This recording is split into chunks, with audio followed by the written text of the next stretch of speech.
எக்ஸ்போர்ட்ங்கிறது ஒரு பெரிய கான்ட்ரிபியூஷன் கிட்டத்தட்ட $150 பில்லியன். அதுல தமிழ்நாடு வந்து ரொம்ப முன்னணியில் இருக்கு. தமிழகத்திலிருந்து ஏற்றுமதியாகிற சாஃப்ட்வேர் அளவு ரொம்ப அதிகம். இது வந்து ஒரு இந்திய பொருளாதாரத்தையே ஒரு நிதானத்திலையும் ஒரு பெருமையிலையும் ஒரு சௌரியத்தையும் வச்சிருக்கு. இதுல கிட்டத்தட்ட ஒரு 54 லட்சம் பேர் ஐடி துறையில இந்தியாவில் வேலை பார்க்கறாங்க. 54 லட்சம் பேர் இந்தியாவில் வேலை பார்க்கறாங்க. உலகத்திலே இந்தியா ஸ்வீட் ஸ்பாட் சொல்றாங்க.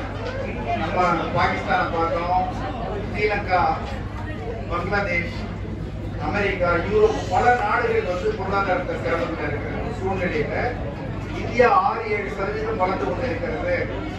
அப்படின்னா நமக்கு அக்ரிகல்ச்சர் மேனுஃபேக்சரிங் இல்லாம சர்வீஸ் செக்டர்ல ஐடி ஒரு பெரிய கான்ட்ரிபியூஷன் கண்டினியூஸா இருந்து கோவிட் டைம்ல கூட நமக்கு அது ஒரு கை கொடுத்ததா இருந்தது.